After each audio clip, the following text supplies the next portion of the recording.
Okay, so I figured we'll get ahead a little bit more. Maybe we already did Monday's stuff. We'll do Tuesday's stuff already, so we could be ahead of ourselves. And this way, people watching on Tuesday, it's a very interesting daf once again, and should be Lil Nishmas Rabbi Avram ben Rabbi Yosef Halevi, who is still at the time of Shiva, and he didn't have anybody sit Shiva for him, so we should all have in mind to be learning for his schus.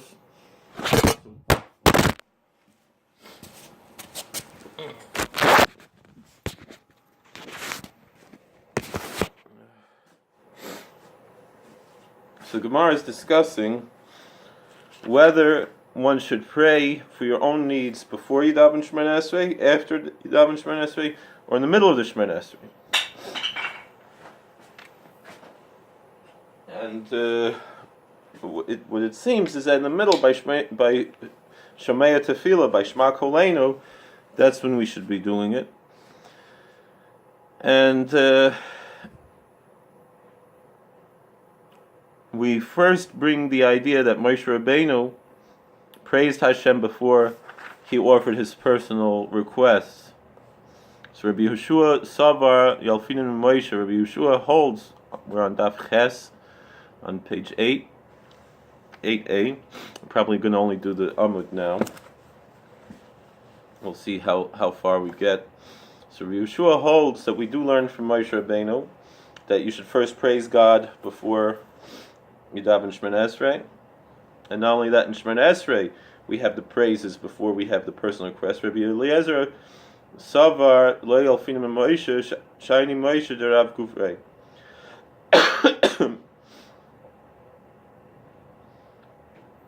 But Rabbi Eliezer holds no, we don't learn from Moshe Rabbeinu, from Moses, because Moses was different. He was such a great person, and he's very strong, spiritually strong. The regular people like us try to talk like Moshe Rabbeinu, it's going to seem pretentious. It's not going to seem sincere. The sages say, like divrei zeh, like divrei zeh, l'shel adam tzrachav b'shemei tefillah. However, just like Nachman Madi said in yesterday's daf, that the halacha is neither like Rabbi Eliezer or Rabbi Yehoshua, but rather that not that one should first, let's say, you say praise. There's different discussions what exactly this means, but essentially, what we find here at the end is that the halacha is that whatever someone wants to ask for, he should ask during the bracha of Shema Koleinu in the daily liturgy. Amar Rav Yehuda Amar Shmuel halacha shel adam tzracha b'shemei tefillah. Rav Yehuda said in the name of Shmuel that the set law is a person could ask whatever he needs in the blessing of Shemei Tefillah of Shema Koleinu. Amar Rav Yehuda Breder Rav Shmuel Bar Shilas Mishmei Rav. Rav Yehuda, the son of Rav Shmuel Bar Shilas, in the name of Rav, Afal Pisha Amru Shel Adam Tzracha B'Shemei Tefillah Avalim Baloim V'Seif Kol Bracha Bracha Mein Kol Bracha Bracha Omer.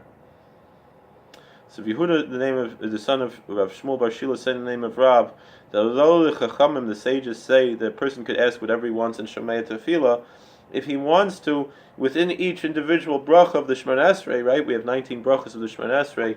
You can add something that is similar to the to what is already in the blessing. So, for example, the one most people are familiar with is in Rifa'enu, that there's a prayer for the sick. However, some Sidurim have other things that are added as well. For example, in Berechalenu or Barchenu, depending on your minhag, we have prayers for Parnasa, different nuschos of that. In Hashivenu Vin L'Sarisecha, we have prayers for tshuva, whether for yourself or for others, for repentance, that God should help us repent. In Tekah B'Shofar, in Kibbutz Goliath, there's a prayer for Tikkun Keri because of different shemas, Al Pi Kabbalah, that are connected to that, as well as the Pashat Pshat, as well Al Pi Kabbalah of the bracha. There are other examples as well perhaps in a Heshiva Sheftenu to pray for if someone has to go to court, something like that, and things like that. And the Gemara actually discusses that. Amar of Chia Barashi Amar Rav. Rav Chia Barashi is the name of Rav. Even though a person can ask whatever he wants in Shema Kolenu, if he wants to pray for someone who's sick, one of a family member who's ill, he should say it in Rufa'enu. And if he wants a blessing for financial blessings, for sustenance, from Parnasa, you should say it in Berechalenu, Barchenu, whatever the minhag is that you have to say. And the Gemara goes on. Amar Rabbi Yeshua ben Levi. Rabbi Yeshua ben Levi said, "Afal pisha amru shaladim tzracha b'shmei tefillah, but im baloimer achat tefillasik afilu kaseder Yom Kippurim oimer." And Rabbi Yeshua ben Levi says something similar but different. That although one can ask whatever he wants in Shomei Tefillah, he can, and that's what the sages taught. After he finished Shemona Esrei, before he takes the 3 steps back, he could say whatever he wants, even if it's like Yom Kippur, the Al Chait, which is the minhag, for Chassan and also Erev Yom Kippur. But really, any time a person could say the Al Chait, or he could say whatever he wants. It could be a time like when people talk about his Spoididus, although you could do that without being in the Shemona Esrei. Perhaps there's a certain more intimacy during Shemona Esrei, but the person shouldn't therefore think that he can also do both by the Shemona Esrei, and also whenever he feels like talking to God, like Tevyon, Fiddler on the Roof. We should have such a relation. There's a discussion what type of relationship we should have with God. Of course, Reb Nachman Breslover holds we should be talking to God like a good friend, and just all like Tevyon, Fiddler on the Roof. And that he will always talk to God, all the time, and God should be your best friend. And the others say no, there has to be a certain level of respect, and that's why we conduct ourselves with the Shemona Esrei. And one version of it I've heard, although of course they're Chalukei Deis, and everyone should follow either their own Rabbeim or whatever their own heart tells them is right when it comes to these things, because it's not really a set halacha. But in general, what I've heard is that by Shemei Tefillah or other things, if you have a prayer that's written in front of you that a great person wrote, that's a traditional prayer that's been accepted by the Klal Yisrael, or by a segment of the Klal Yisrael, to say it during Shemei Tefillah. For example, coming up to Chmishas B'Shvat. So, by Chmishas B'Shvat, there's a Tefillah from Ben Ish Chai, who's a big tzaddik, the Rav of Baghdad Rav. He had a tefillah for a good esrog and for all the trees to say on Chmishas B'Shvat, on what they call Tu B'Shvat. And so my minhag generally is to say that during Shemei Tefillah. I'll say it also outside of Shemei Tefillah as well, but also to say it at least one of the Shemona Esreis of Tu B'Shvat and the Shemei Tefillah. That's what I personally do. Similarly, Erev Rosh Chodesh Sivan, people say the Tefillah Sashla, and the Heilige Zayda, the Shla Kodesh. The same thing. To say it, I also say it outside the Shemona Esrei, but also during Shemei Tefillah, and those type of things. It's mashali b'chofetz. There's right now. Recently, they were talking that they needed blessings of rain in Eretz Yisrael, and many Sidurim. There's a prayer for that, which I added in Shemona Esrei today in the past few days, for that reason, as many of the Gedolei Yisrael have suggested.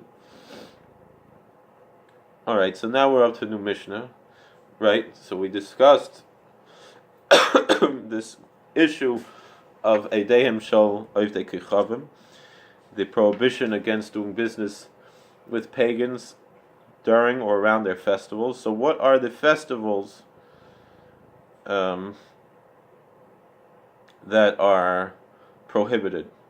Pagan festivals. And it seems the Mishnah discusses both national holidays and personal celebrations, meaning when someone has their own special day, a simcha in the family. It also could be an inyan of Avodah Zarah, because if they're pagans, they're going to involve pagan worship in their festivities. So these are the pagan holidays that all of these laws that we discussed, the business restrictions and so forth, apply. Kalenda, Starnura, Ukurtesim. So the major Roman holidays are Kalenda and Saturnalia. Some versions of the Mishnah actually read Saturnalia and Kratesim.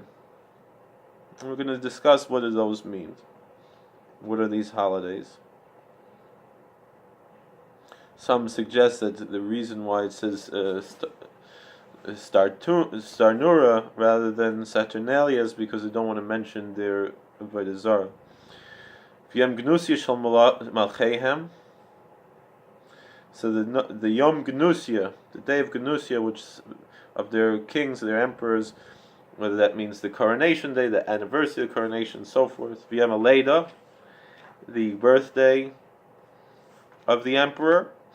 Yom Misa, the yard site of the emperor. Divrei Rabbi Meir. That's Rabbi Meir's opinion. But the sages say not every Yom Misa, not every yard site, not every death anniversary, or other thing is necessarily idolatrous and forbidden, because we're not trying. The sages are not looking to make our lives that difficult. So kol misa sheyesh b'streifa yesh b'avodas kochavim. The sages say, and like we said before, it's a rabbinical decree. In rabbinical decrees, we can be lenient if there's a doubt and there's a disagreement. So the sages say any death, a funeral of an emperor that has burning, meaning they burn the emperor's personal possessions, which is something the Jewish kings did as well. But when the Romans would do such a thing, then yesh b'avodas kochavim, then they would have idolatrous worship, and so for such a day would be forbidden to do business. But if they're not burning the emperor's personal possessions, then there's no idolatry and no prohibition. So those are the national holidays. What about personal holidays? Avodah teglachas kana b'lariso, v'yom she'ala b'ay min hayam, v'yom she'yatzav min beis asurim, v'yavik kachavim shas mishnah l'benai, and asa l'aysa yom v'aysa ish bilvad. However, on a day when this pagan would get a haircut or would cut his beard, which apparently was some kind of a festive event for the Romans, or a day that he returned from a trip to the sea and he was happy that he survived, and so he would have some devotion to his idols to thank that he survived. Yom She'yatzav min beis asurim, the day he was released from prison, of course, is a day of joy for him, and if he's a pagan, he's going to thank his idol, and if he's a believer in the true God, he's going to thank the true God. Or a pagan who makes a wedding for his son. It's only prohibited, and you can assume there's some idolatry because it's a pagan wedding, especially if he would bring sacrifices in honor, not just worship and prayer, but sacrifices. It would seem to be the main issue. And so the food could be sacrificial food as well. So then it's only prohibited for that person and that day alone, and not for any other time. And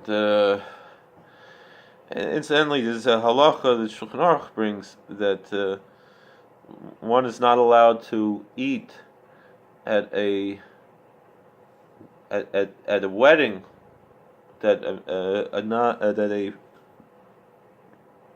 an idolater makes for their child, even if you're being served kosher food with a mashgiach and so forth. there's questions as to whether that applies today. Although, personally, in general, I attend a lot of non-Jewish weddings. I officiate at non-Jewish weddings, and the question is, does that apply to all non-Jews or just to pagans and so forth? And but generally, I try to avoid eating even kosher food at the wedding, just as a chumrah.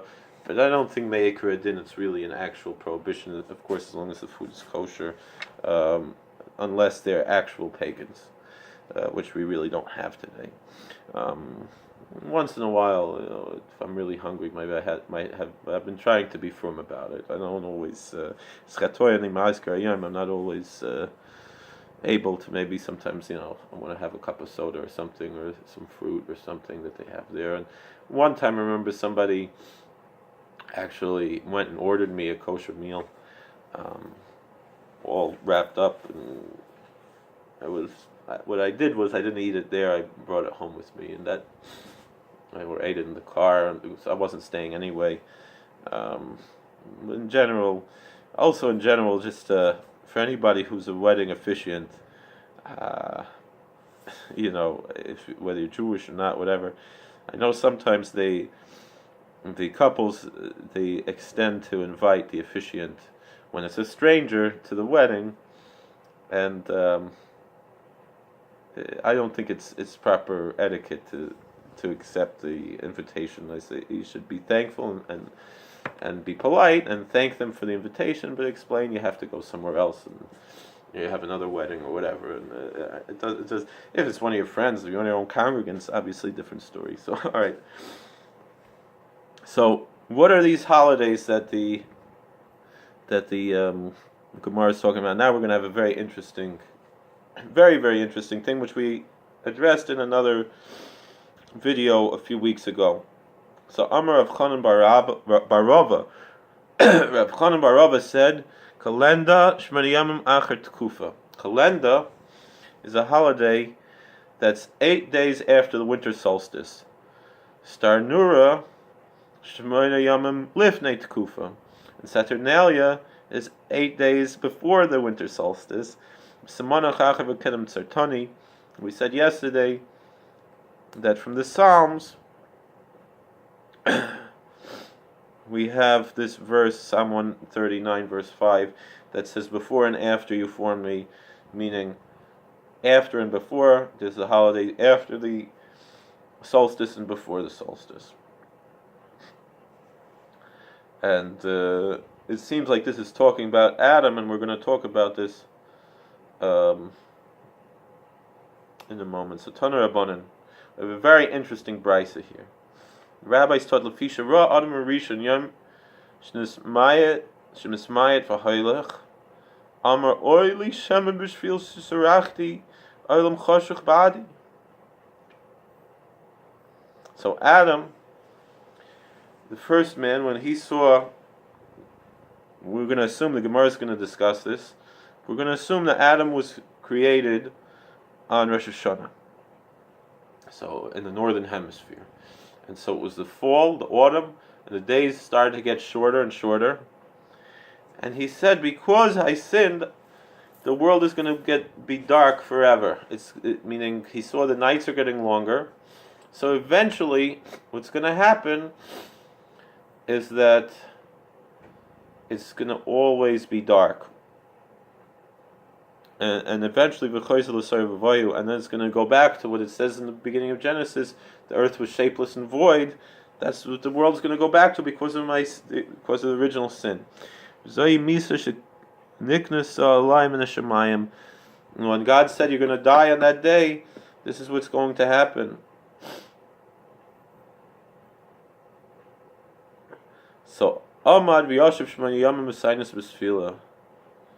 So he saw the days were getting shorter and shorter, so he fasted and prayed for 8 days. Kevin Sharot Kuvis Tavis V'Rayim Shemarach V'Hoylech Amar Min Hagar Shalaylam Hu. So he was fasting and he was crying and praying, and then he saw that once the winter solstice came, this day started getting longer. And he said, "Oh, That's just how God made the world. Days get short, the days get long.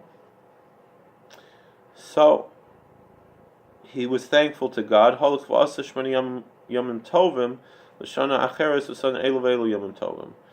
So to thank God that he was wrong, that Adam was wrong, and that the world wasn't coming to an end, but rather to thank God that the world is going to get longer and longer, and that there's seasons and so forth, which seems to indicate that God forgave him for the sin.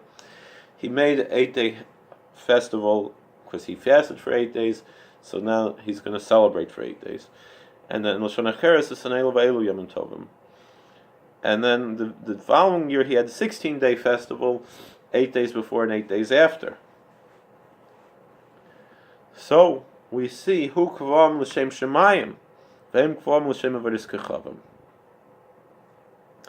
So you see Adam, when he created these holidays, that's why I made the video a few weeks ago, I called it the antediluvian reason for the season, because the popular holidays that come in the winter seem to all be linked to this holiday that Adam invented. So Christmas, all these holidays are all connected to this.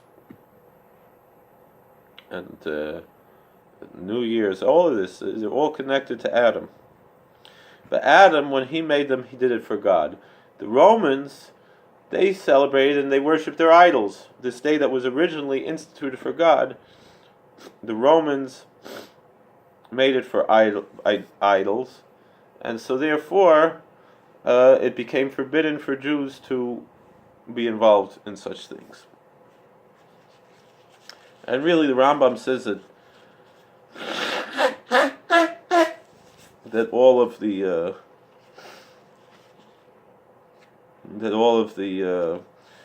idolatry happened like this, that people started worshiping God, and then they were like, well, God's so big, maybe we should show honor to his helpers, to the sun and the moon that help him, until the cults developed around the sun and the moon and forgot about God.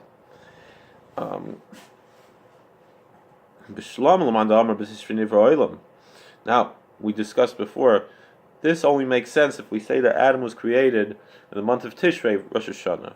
Yemazuta Chaza, Yemaricha Akati Lechaza. Because then Adam only saw the fall and the winter when the days were getting shorter, but he didn't see the spring and the summer when they get long.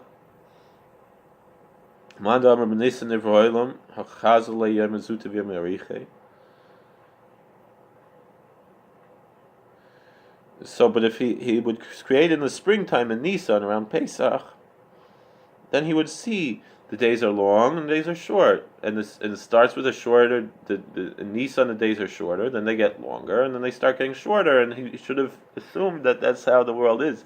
It's a whole another question about if was Adam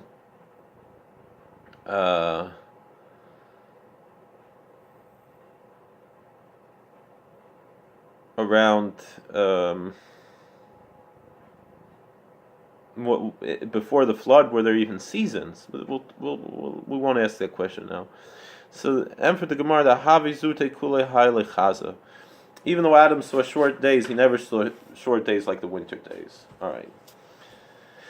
Tanu Rabbanim, we have another brayso. Yom Sheniver by Adam Arishon, Kevin Shakal of Achama, Amarei Li B'Shfil Shrachti Oilam Chashich Badi V'Achs Oilam L'Soy V'Voyu V'Zoy Hi Misa Shniknasum Alayim Neshamayim. Now, the first day, it seems that Adam also saw it was getting dark, and he never saw that before, and he said, oh, that's it, I committed original sin, God says he's going to kill me this day, and this is what's going to happen, it's just going to get dark, and the whole world's going to go back to emptiness and void, a whole dark world. And this is the death that God sentenced for the original sin. So he sat fasting and cried all night. And Eve was sitting next to him, and she was also crying. But when he saw the sunrise, and even before the sunrise, the dawn, he said, oh, this is how God made the world.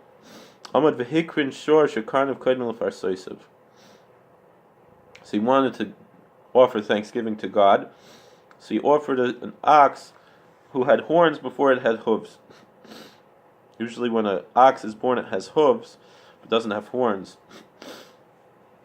But here he sacrificed an original ox that already had horns. And since it grew up from the ground, it had horns before it had hooves. And an animal that was created by God and not born. So it says in Psalm 69, verse 32, that I shall praise the name of God with song, and I shall magnify him with thanksgiving. And this should be more pleasing before the Lord than the ox and the bull that has horns and hooves. So we see the horns before the hooves. So then it goes further into discussing a very interesting thing about this ox. Amar of Yehuda, Amar Shmuel, Shashi Krivad Marishan, Karen Achas Haisel Mitzchay.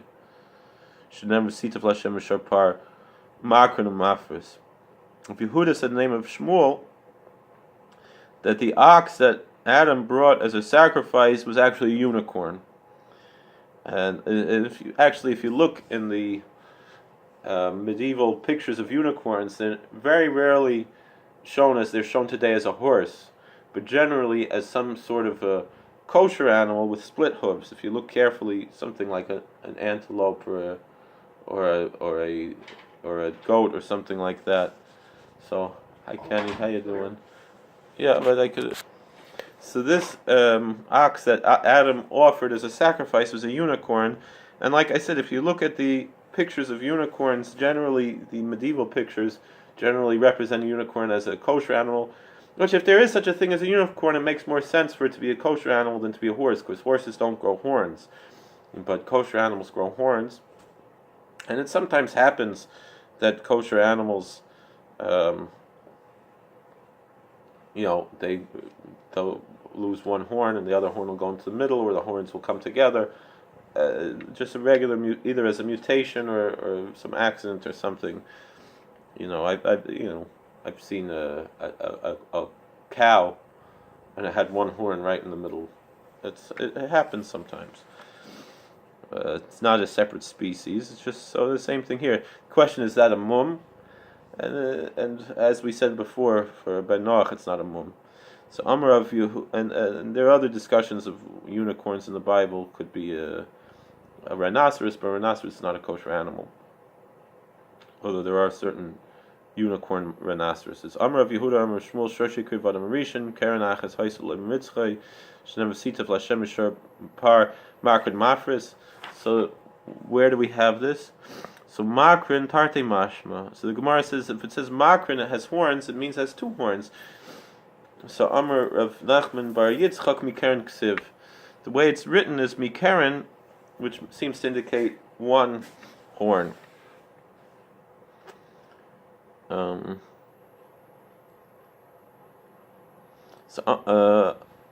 boy of Masna, Raimi Shish Asasa Kalenda.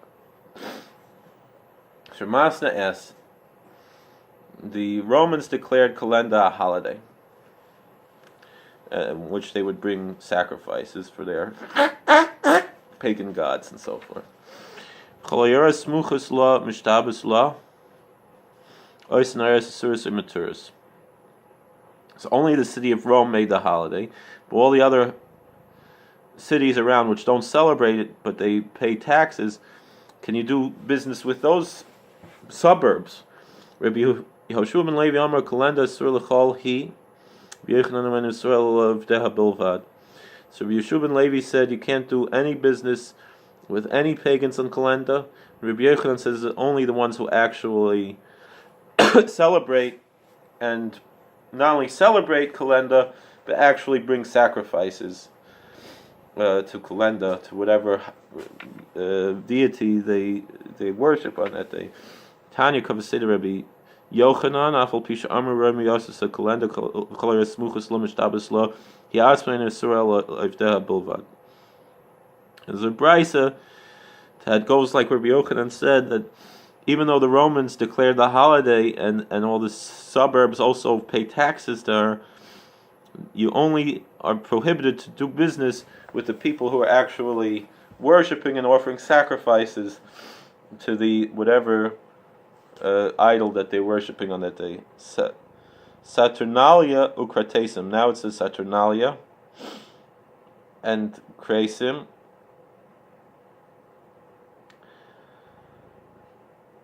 Yom Genus Yishal Malchem Yom Shumlach by Melech. The Brisa continues Saturnalia, Kratesim, the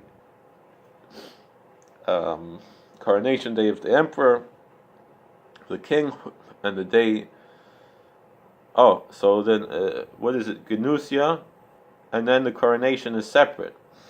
Lefanav Asur, Achrav Mutter, the day before is prohibited, the day after is permitted. So we see Genusia is not the coronation day. A pagan who makes a wedding for his son. The wedding day is only prohibited on that day, and that person is making the wedding. So Amar of Ashi says, Afana Nami Tanina. We also have a Mishnah, Taniyam Tiglachis Kanim V'Loirisai. The Mishnah talks about the day the pagan shaves his beard or his hair, or when he gets home from a trip to the sea, or when he leaves prison. And Aser, the prohibition is only on that day and that person. That day we understand, not before and not after. Will we say that man, you mean that any of his friends who have any obligations to him? Shmami no. So we see from there that if the people who have obligations to this person were permitted to do business on his day, so too the cities, the suburbs that pay taxes to Rome are permitted, even though Rome is prohibited, and even Rome would seem only the actual people who are participating there, and because there was a certain amount of religious freedom in ancient Rome at certain times in history. Sometimes yes, certain times not. Tanya, we have another brayser. Rabbi Shimon ben Lazar, Rabbi Shimon ben Lazar says, Israel shebechutz la'aretz oivtei kechavim b'taharahim. Shimon ben Lazar says any Jew who lives in chutz la'aretz, which really, it's lav davka, the land of Israel, it would seem a Jew who lives outside of a big, strong Jewish community. It would seem, if you live in a place like Kiryas Yoel, New Square, something like that, then it also, in certain things, has a din of Eretz Yisrael. But the Jews who live outside those places are considered as if they're worshipping idols in purity, whether it means innocently or so Kate said, what is that? Ovid kechavim shasa mishtal of naiv zimin kol Yehudim ship iroi, v'pisha eichel mishalahen v'shoisim shalahen v'shamish shalahen oimdim lefneim, ma'aleim akasav kelu v'achel mezivchei mesim.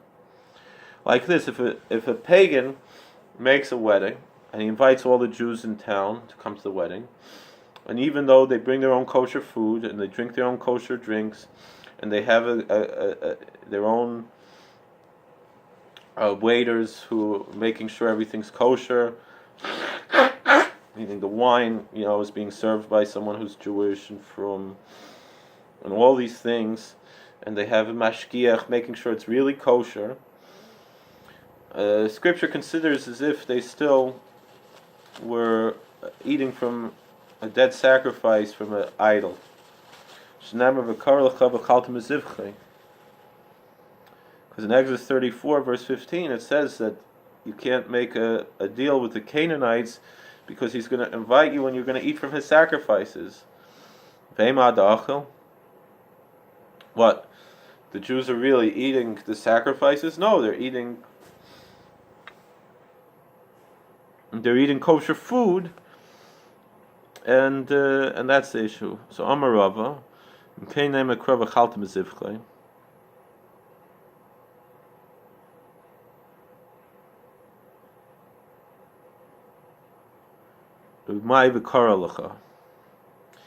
So Rava says,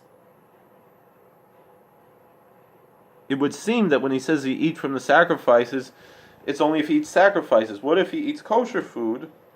Why is that prohibited? So Amar Rava, it would be only, say that's only when you actually eat the sacrifices, if it only said you eat from the sacrifice. What does it mean he calls you, invites you, mishas kriya? As soon as he invites you, it's already considered to be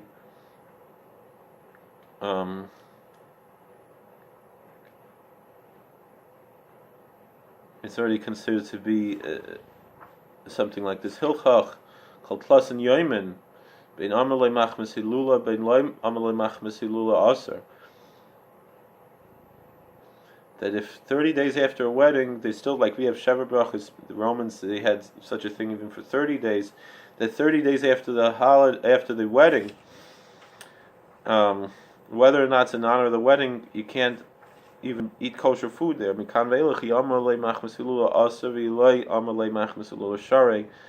others, and the after 30 days is only if he mentions that it's for the holiday. That's that's for the wedding. That's prohibited, but otherwise it's permitted. All right, so we're on Amud Beis, and I think this is where we're going to stop for now. And so please like, share, and subscribe, comment, and